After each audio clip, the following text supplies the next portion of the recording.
अब माया आ गई, राम जी का संग करें, माया का संग। राम जी की शरण में फिर भी माया, क्योंकि राम जी की दासी है माया। माया पीछा छोड़ती नहीं है राम जी का। हे नाथ, ये शिव जी का धनुष तोड़ने वाला और कोई नहीं हो सकता, कोई आपका दास ही है। राम जी की बात सुनकर परशुराम जी कहने लगे, बालक आप मुझे क्रोध मत दिलाओ। सेवक सोजो करे सेवकाई। सेवक का क्या काम है? स्वामी की सेवा करना, स्वामी की आज्ञा का पालन करना। परंतु अरि करनी करी करी लड़ाई, ये तो जो कार्य किया है लड़ाई झगड़े का, युद्ध का काम किया है कि हो न हो कोई न कोई मेरा दुश्मन। सुनी सोविल गहूं विवाव समाजा, नेते मारे जय सब राजा। अरे जनक, या तो ऐसा करो जिसने धनुष तोड़ा है उसको मेरी तरफ अलग लियो, और नहीं तो जितने भी राजा आए हुए हैं, हाँ एक एक का नंबर लूंगा। हाँ। क्योंकि सुनहु राम जय शिव धनु तोरा, शस्त्र बहाऊ समय सो रिपु मोरा। या तो इस संसार में मेरा दुश्मन है शस्त्र भाव, महाराज उसने मेरे पिता की हत्या की है, और या आज कोई दूसरा दुश्मन है उसके बराबर तो है इस धनुष को तोड़ने वाला। अब ये जब बात लक्ष्मण जी ने सुनी तो सुनी मुनि वचन, लखन मुँह से काने, बोले परसु धरी अपमाने। एकदम लक्ष्मण जी हंसते हुए कहने लगे, महाराज इस धनुष में इतनी ममता, बहु धनु ही तोरी लड़काई। हम बालपने में जब गुरुकुल में ये जब धनुर्विद्या सीख रहे थे, उस समय बालपने में हमने तो कई धनुष तोड़े। अरे उस समय तो आकर आपने कभी भी हमें ऐसी कड़वी बात नहीं कही।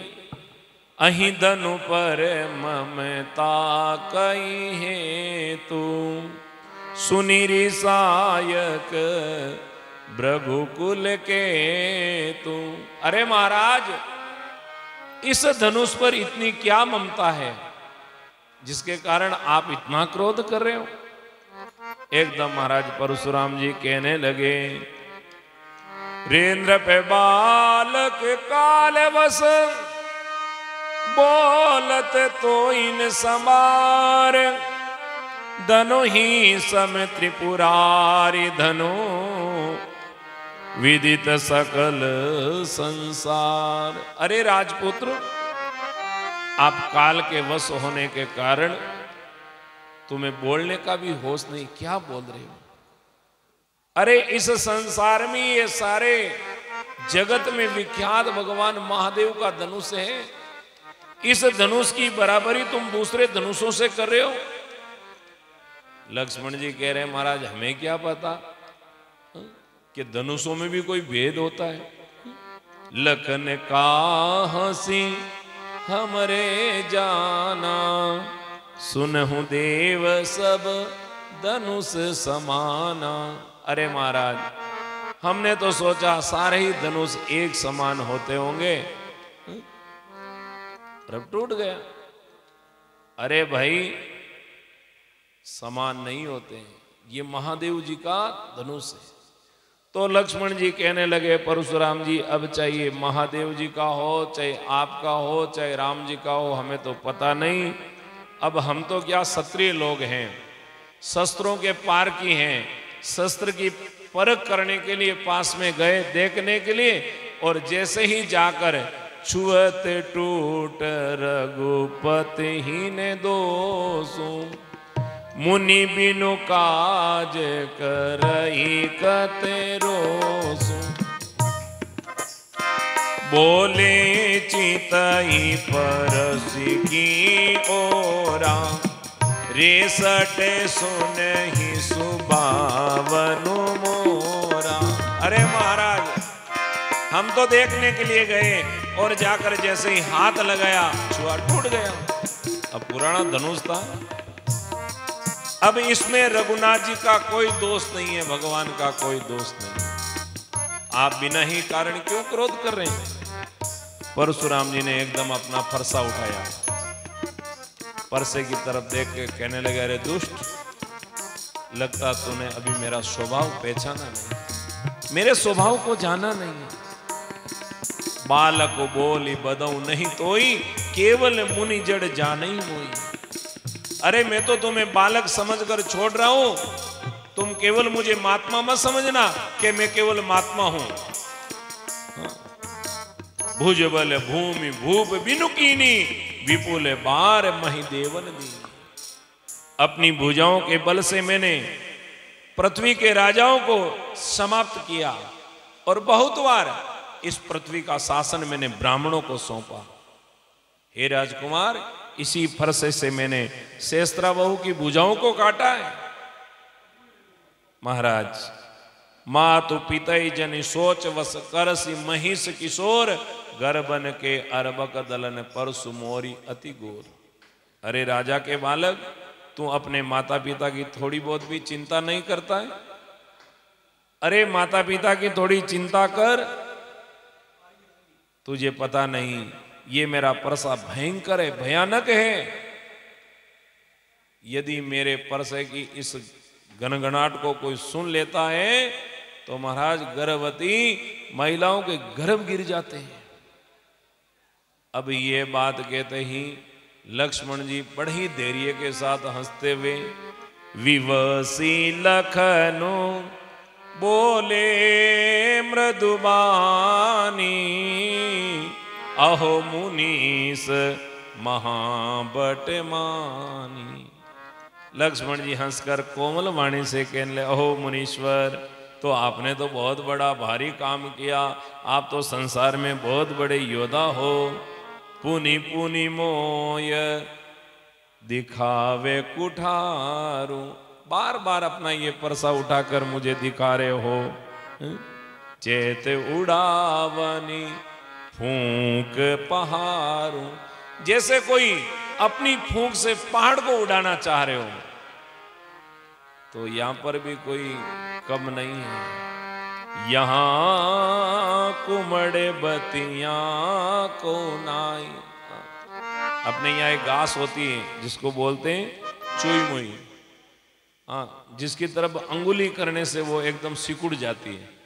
तो उसका उदाहरण दे रहे लक्ष्मण जी, कह रहे हम कोई वो कुमड़बतियां घास नहीं है जो आपके इस परसे को दिखाने से हम डर जाएंगे, भयभीत तो हो जाएंगे। देखी कुठार सरासन बाना, मैं कछुका सहित अभिमाना। महाराज, कुठार और धनुष बाण को देखकर ही मैंने कुछ अभिमान सहित कहा। भृगुसुत समूजी जनहु विलोकी, जो कुछ कहूं सयूं ऋषि लोकी। मैंने तो आपको भृगुवंशी ब्राह्मण समझकर, आपके गले में यज्ञोपवीति देकर सब कुछ मैंने सहन किया। क्रोध तो मुझे भी बहुत आता था, पर तो इस क्रोध को मैंने सहन किया है, क्योंकि आप ब्राह्मण हैं। देवता ब्राह्मण और भगवान के जो भक्त हैं, गाय हैं, इन पर कभी भी जीवन में अपनी वीरता नहीं दिखानी चाहिए, अपनी ताकत नहीं दिखानी चाहिए। सुर महिषुर हरिजन अरुगाई, हमरे कुल इन पर न सुराई। हम क्योंकि रघुकुली हैं, हम रघुकुली लोग हमेशा इनका सम्मान करते हैं। राम लीला बंदे पाप अपकीर्ति हारे और मारत हूं पांव परे तुम्हारे। यदि जीवन में ब्राह्मण के ऊपर हाथ उठाए, गाय के ऊपर हाथ उठाए और भगवान की भक्ति करने वाले भक्त के ऊपर हाथ उठाए, तो कहते हैं उसको इतना पाप लगता है, इतना अपराध लगता है कि मरने के बाद में भी यदि वो जीवन में इस पाप के प्रायश्चित होने के लिए कोई भी कार्य भी करे तो उसका पाप समाप्त नहीं होता। महाराज जीते जी जीवन में वो अपकीर्ति प्राप्त करता है और मरने के बाद उसे नरक में जाना पड़ता है। कोटि कुलिस सम वचनु तुम्हारा, व्यर्थ धरऊं धनु बाने कुठारा। महाराज आपको तो ये धनुष बाण और परसा रखने की जरूरत ही नहीं है। अरे जो परसा काम नहीं करता है, जो धनुष बाण काम नहीं करता है, वो काम तो आपकी जबान कर रही है। जो काम परसे से नहीं होगा वो आपकी जबान कर रही है। महाराज जो भी लो की अनुचित कहूं, क्षमहु महामुनि धीर, सुनि सरोस भृगुवंश मणि, बोले गिरा गंभीर। लक्ष्मण जी कह रहे महाराज मैं बालवश कुछ अनुचित बोल गया हूं, तो आप तो महामुनि महापुरुष हैं, क्षमा कीजिए। कहते हैं महाराज ये सुनकर एकदम परशुराम जी को क्रोध भी आया, परंतु क्रोध के साथ में गंभीर वाणी से कहने लगे, कोसी के सुने मंद यो बालकू, कुटिले काल वस निजे कुले गालकू, कोसी के सुने हूँ मंद यो बालक, कुटिले काल वस निजे कुले गाल, भानुवंश राखे से कलंको, निपट नीरे को से अबुदे असंको, काल कवलु होए छने माई, कहूँ पुकारी खोरी मोये नाई, तुम हटे कहूँ जो चयहूँ बारा, कई प्रताप बलुरो से तुम्हारा, श्री राम जय जय रामा, श्री राम जय जय राम। हे विश्वामित्र सुनो, ये आपके साथ में जो बालक आया ना, ये कुबुद्धि वाला कुटिल है और लगता है ये काल के वशीभूत हो चुका है। काल के वशीभूत होने के कारण अपने ही कुल का घातक बन गया। महाराज सूर्य वंश रूपी ये पूर्ण चंद्र का कलंक है। महाराज बिल्कुल उदंड है, मूर्ख है और निडर, मरने का डर भी नहीं, भय भी नहीं। अभी क्षण भर में मैं इसको काल का ग्रास बना दूंगा। अरे मैं अभी तो आपको बार बार कह रहा हूं, पुकार रहा हूं, मान जाओ, समझा दो। लखन कहूं मुनि सुजस तुम्हारा, तुम ही अचते को वरणे पारा। लक्ष्मण जी कहने लगे महाराज इस संसार में मैंने पहले एक महात्मा देखा है जो अपने मुंह से अपनी ही बढ़ाई कर रहे हैं। लगता है तुम्हारी बढ़ाई करने वाले संसार में कोई दूसरे होंगे नहीं।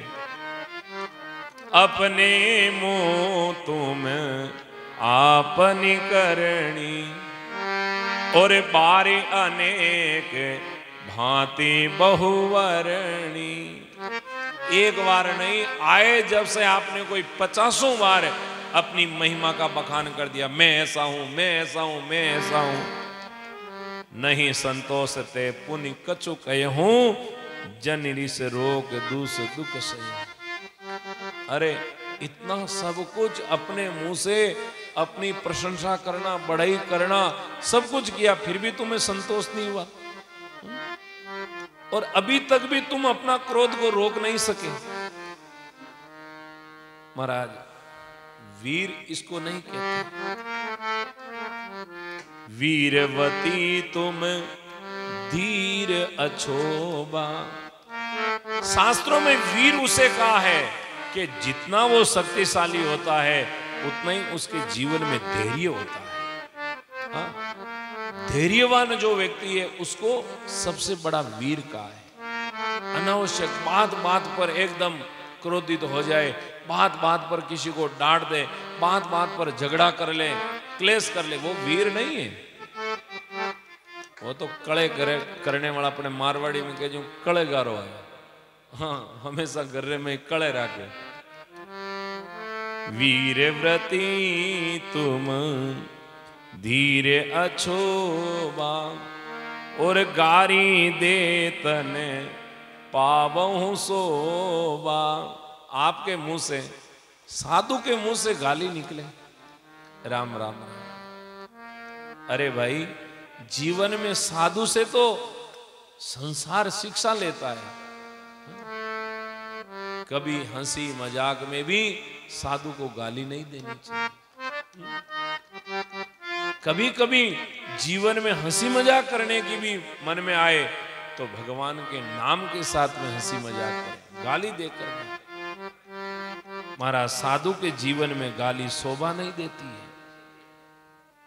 सुर समर करणी करही कहिन जनावई आप, विद्यवान रन पाय रिपु कायर कतही प्रताप। महाराज जी सही बात तो यह है कि सूरवीर तो जीवन में अपने सूरवीरता का कार्य करता है। वो सूरवीर क्या होता है कि अपना हाथ ज्यादा चलाता, अपना दिमाग ज्यादा चलाता, और कायर जो होता ना वो जबान अपनी ज्यादा चलाता है। हाँ? और जबान से कभी कोई रण जीत नहीं सकता है। चाहे जगत का रण हो और चाहे जीवन में आध्यात्मिक जीवन का रण हो, दोनों ही रणों को जीतने के लिए विचार बहुत जरूरी है। विवेक से जीवन जीते हुए अपने जीवन का आनंद लें। महाराज परशुराम जी कहने लगे, हे विश्वामित्र, अब तो मैंने बहुत कुछ सहन किया है, अब मैं सहन नहीं कर सकता हूं। विश्वामित्र जी कहने लगे, कौशिक कहां समय अपराधु, बाल दोष गुण गनहीन साधु। महाराज करें क्या, बच्चा है, बालक है, माफ कर दो। साधु जो होते हैं वो बालकों की गलती को कभी गलती नहीं मानते, वो उसका बालपन है। अबोध बुद्धि होने के कारण कई बार त्रुटि कर देते हैं। खर कुठार में अकरुण कोई, आगे अपराधी गुरुद्रोही। परशुराम जी बोले, विश्वामित्र तुम तो कह रहे हो क्षमा कर दो, ये तीखी धार वाला कुठार परशु मेरे हाथ में है। मैं अभी दया रहित हूं, मेरे मन में दया नहीं। महाराज मैं भयंकर क्रोधी हूं, और इस क्रोध में एक तो मैं गुरुद्रोही और एक अपराधी को मेरे सामने कभी देखना नहीं चाहता हूं। जिसने जीवन में अपने गुरु से द्रोह किया, अपने गुरु से विरोध किया, जीवन में कोई अपराध किया, ऐसे अपराधी को मैं देखना नहीं चाहता। लक्ष्मण जी कहने लगे, नहीं देखना चाहते तो आंखें बंद कर लो। हाँ, देखने की जरूरत नहीं है तो आंख बंद कर लो। महाराज अपने आप ही दिखना बंद हो जाएगा, बाकी हम तो कहां जाएं, हम तो गुरु जी की सेवा में आए हैं, यहाँ गुरु जी के साथ में खड़े। अब महाराज लक्ष्मण जी के इन वचनों को सुनकर जनकपुर के लोग कहने लगे, दिखने में बड़ा छोटा है परंतु है बड़ा खोटा। अरे अब चुप रह जाए तो कैसी बात है, बनी बनाई बात बिगड़ जाएगी। सब काम हो गया, परंतु लगता है अब हमारे राज को ये भस्म करवा देगा। सारे जनकपुर वासी कांपने लगे, भयभीत हो गए। उस समय राम जी ने मोर्चा को संभाला। राम जी ने कहा भाई अब बात हद से पार जा रही है।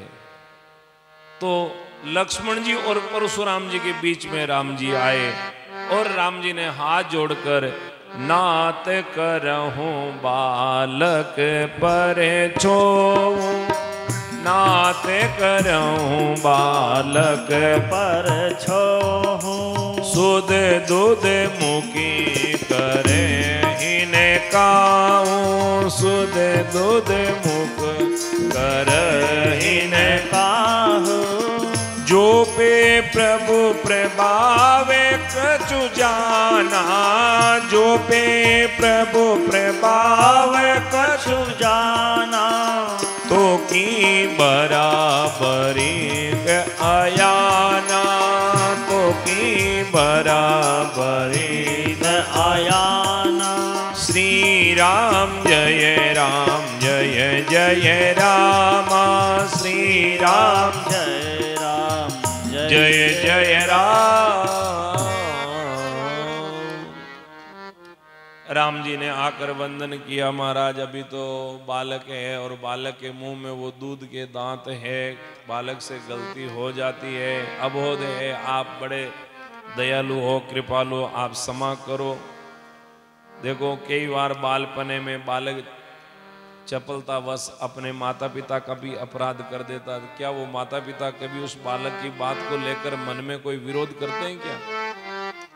हाँ ठीक है, थोड़ी आंख दिखा के डरा देते हैं, बाकी ऐसा थोड़ी कि उस बालक की गलती से वो बिल्कुल दुश्मन बन गए, हम आज के बाद इस बालक से बात नहीं करेंगे, इसने हमारे बाल खींच लिए, हमें नीचे गिरा दिया और हमारा अपमान कर दिया। नहीं, कभी भी माता पिता अपने छोटे बालकों से नाराज नहीं होते। तो ये तो छोटा बालक है महाराज। राम जी की बात को सुनकर परशुराम जी कहने लगे, राम ये बालक नहीं है, ये आपको दिखने में बालक है, बाकी ये तो बड़ा ही खतरनाक व्यक्ति है। बाहर से तो बड़ा ही गोरा है दिखने में, पर अंदर से ये बड़ा काला कुटीर है, बड़ा अपराधी है। अब महाराज जब राम जी और परशुराम जी का वार्तालाप हो रहा तो लक्ष्मण जी तो सुन ही रहे थे। सुनते सुनते लक्ष्मण जी से रहा नहीं गया और लक्ष्मण जी कहने लगे, लखन कयो हंसी सुनहु मुनि, क्रोध पाप कर मूल, जहि बस जन अनुचित करहि, चहित विश्व प्रतिकूल। महाराज हमने आप जैसे संतों के मुख से सुना है कि जीवन में पाप का कोई मूल कारण है तो क्रोध है। जब व्यक्ति के जीवन में क्रोध पैदा होता है तो वो अनेक अनर्थ कर देता, अनेक अपराध कर देता है। तो जीवन में कभी क्रोध नहीं करना चाहिए। देखो कई बार ये बात तो सबके लिए लक्ष्मण जी कह रहे हैं, कई बार क्या होता है अपना ही क्रोध अपने ही ऊपर हमला कर देता है। अपन किसी के ऊपर क्रोध करते हैं, अब वो वहां तक नहीं पहुंच सकते हैं, उनको हम नहीं कह सकते हैं, फिर वो क्रोध क्या अपने ही ऊपर हावी हो जाता है। तो कई बार उसी क्रोध के अंदर लोग अनावश्यक गलत रास्ते को अपना लेते हैं, कई फांसी खा जाते हैं, कई जहर पी जाते हैं, कई आत्महत्या कर लेते हैं। वो है क्या? अपना ही तो क्रोध है। क्रोध पाप का मूल बन जाता है। जहीं बस जन अनुचित करही और चरही विश्व प्रतिकूल। महाराज यदि व्यक्ति क्रोध के अधीन होकर कोई कर्म भी करेगा तो वो गलत कर्म करेगा, अच्छा कर्म नहीं करेगा। इसलिए जीवन में क्रोध नहीं करना चाहिए। मैं तुमरे अनुचर मुनिराया, परिहरि कोप करूं अब दाया। हे मुनिराज मैं तो आपका दास हूं, आप क्रोध का त्याग करके मेरे ऊपर दया करें। और चलो आपको इसे टूटे हुए धनुष पर इतना ही क्रोध आ रहा है तो टूट चाप नहीं जुरही रिसाने, बेटे ही होई पाए पीराने। अब कोई क्रोध करने से, लड़ाई झगड़ा करने से टूटा हुआ धनुष ठीक होगा नहीं। आप बैठकर कोई बात विचार करेंगे, अच्छे मिस्त्री को बुलवाएंगे और वापस इसको ठीक करवा देंगे। अब इसमें लड़ाई झगड़ा करने की, क्रोध करने की कहां बात है। जो अति प्रिय जो करें उपाई, जोरे को बड़ गुनी बुलाई। हाँ, अच्छे गुणवान व्यक्ति को बुलवा के उसको जुड़वा देंगे। बोलत लख नहीं जनकु डेराई, मस्ट करूं अनुचित भल नाई। लक्ष्मण जी की वाणी को सुनकर जनक जी के मन में डर लगने लगा। बस अब तो चुप रहे देवता, हाँ कहां तक बोलते रहोगे। थर थर कांपई पुर नर नारी, छोट कुमार खोट बड़ भारी। सारे नगर के लोग भयभीत हो गए और भृगुपति सुन सुन निर्भय बानी, ऋष तन जरई होई बल हानि। लक्ष्मण जी तो निर्भय होकर बोल रहे हैं और परशुराम जी सुन सुनकर भयंकर क्रोधित हो रहे हैं और उनका जो बल है, शक्ति, वो क्षीण हो रही जा रही है। बोले रामई देई निहोरा, बचो विचारी बंधु लघु तोरा। परशुराम जी कहने लगे, राम जी अब यदि तुम्हारे भाई को तुम बचाना चाहते हो तो ये लास्ट चांस है। अब मैं सहन नहीं कर सकता हूं, देख लो। महाराज राम जी ने थोड़ा इशारा किया, लक्ष्मण अब बात हद से बाहर जा रही है। फिर भी लक्ष्मण जी से रहा नहीं गया। सुनी लक्ष्मण विवसे बहुरी, नैन तेरे राम। गुरु समीप गवने सकुची, परिहरी बानी माम। लक्ष्मण जी जैसे ही हंसने लगे, राम जी ने कहा, अरे लक्ष्मण थोड़ा सा चलो गुरु के पास चलो। लक्ष्मण जी गुरु जी के पास में चले गए, गुरु जी के पास में बैठ गए और अब राम जी ने हाथ जोड़कर परशुराम जी के सामने अपना सिर बढ़ाया और कहा, तही नहीं कछु काज बिगारा, तही नहीं कछु काज बिगारा। अपराधी में नाते तुम्हारा, अपराधी में नाथ तुम्हारा। कृपा को पे बंधु बंधु गोसाई, कृपा को पे बंधु बंधु गोसाई। मोह पर करिए दास की नाई, मोह पर करिए दास की नाही। के मुनि राम ऋषि से, के मुनि राम जाए ऋषि से। अजहू अनुज तब चितवयाने से, अजहू अनुज तब चितवयाने से। तेही नाही कछु काज बिगारा, अपराधी में नाथ तुम्हारा। महाराज इन किन्हीं लोगों ने किसी प्रकार का आपका कोई अपराध नहीं किया, ये सब दोष मुक्त है। आपका दोषी ये आपके सामने खड़ा है। अपराधी में नाथ तुम्हारा, मैं आपका अपराधी हूं। हे स्वामी कृपा करो, क्रोध वध और बंधन, आपको जितना क्रोध करना वो मेरे ऊपर करो, और यदि मेरा वध भी करना है तो आप मेरा वध कर दो, और यदि मुझे बंधन में बांधकर कोई दंड देना वो भी दे दो। मुझे सब स्वीकार है, जो कुछ करना सब कुछ करो। मैं दास की तरह आपके चरणों में उपस्थित हूं। मुझे अपना दास आपका दास समझकर बस शीघ्र आपके क्रोध को आप शांत कीजिए। ये होती है सजनों बड़े लोगों की वाणी। यदि कोई दो आदमी झगड़ रहे हैं, इन दो आदमियों के झगड़े को खत्म करना है तो इस तरह की वाणी का उपयोग होता है। अरे नहीं नहीं, तू झगड़, मैं तेरे साथ में हूं, कोर्ट तक चलूंगा, हाँ पुलिस में गवाही देने चलूंगा, कोर्ट में चलूंगा, तो चल, हाँ इसको बिल्कुल रोड पे लेके आ। ये मूर्खों की वाणी है। समाज में राम एकता का संदेश देने के लिए धरती पर अवतरित हुए, सबको एक बनाने के लिए अवतरित हुए। केवल इस कथा को कथा ना समझे, इस कथा को अपने जीवन का एक प्रेरणा स्रोत समझे कि हमें जीवन में ये कथा क्या प्रेरणा दे रही है। यदि किसी कारणवश दो जनों के बीच में झगड़ा हो भी गया हो, तो उस झगड़े को मिटाने के लिए महाराज वो सारी की सारी जिम्मेदारी अपने ऊपर ले लेते हैं। जो कुछ भी देना मुझे दंड दीजिए। महाराज परशुराम जी कहने लगे, राम तुम्हारी वाणी सुनकर तो मुझे बहुत अच्छा लगा, पर तो अभी भी वो देख तेरा भाई हंस रहा है। हाँ तूने दूर भेज दिया तो क्या, वो अभी वहां पर भी बैठा बैठा हंस रहा है, इसकी हंसी छुपी नहीं।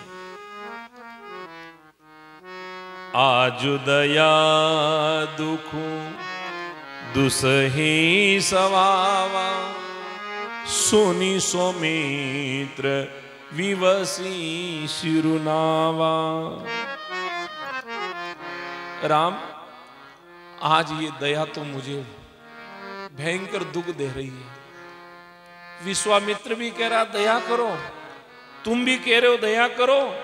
अरे दया करूं क्या, वो तेरा भाई देख दूर से बैठा बैठा है, जो सुमित्रा का पुत्र लक्ष्मण, ये अभी भी मुस्कुरा रहा है। हा? और वो भी सिर को नीचा करके, हाँ आंख से आंख मिलाकर हंसे तो एक बात अलग है, पर अपने सिर को नीचे झुका लिया। सुनो सौमित्र विवसी शिरुनावा, अपने सिर को नीचे कर लिया और मेरी हंसी उड़ा रहा है। बाहु कृपा मूर्ति अनुकूला, बोलत वचन जरत जनु फूला। आपकी ये जो कृपा रूपी वायु है, आपकी जो मूर्ति है, ये तो बड़ी अनुकूल है। अरे राम जब आप बोलते हो तो आपकी वाणी में जैसे कोई पुष्प वर्षा हो रही है, अमृत वर्षा हो रही, ऐसा लग रहा है। और देखो वो भी तो तुम्हारा ही तो भाई है, और वो तुम्हारा भाई जब बोलता ना तो ऐसा लग रहा है जैसे कोई महाराज अग्नि बरस रही है, अग्नि के अंगारे गिर रहे हैं। तो लगता है तुम्हारे दोनों का कुछ तालमेल है, अंदर की बनावट है। हाँ वो कड़वा बोलता है, तुम मीठे बोलते हो, लगता है तुम दोनों ही मेरे साथ में कुछ कपटता कर रहे हो। राम जी कहने लगे, प्रभु इस प्रार्थना में भी आपको कपटता लगती है? इसका मतलब इस संसार में बिल्कुल एकदम सीधा बनना भी अपराध है? अरे भाई पूर्णिमा का जो चंद्रमा होता है वो बहुत सुंदर खिला हुआ रहता, पूरे जगत में शीतलता देता है, पर उस पूर्णिमा के चंद्रमा को कोई प्रणाम नहीं करता है। और वही दूज का चंद्रमा जो टेढ़ा होता है उसको सब लोग वंदन करते हैं, प्रणाम करते हैं। टेढ़ी जानी सब वंदे हूं काऊ, सब वंदना करते हैं। परंतु आज बार बार आप अपनी कुठार दिखा रहे हो। मैं प्रार्थना कर रहा हूं, अनुविनय कर रहा हूं, फिर भी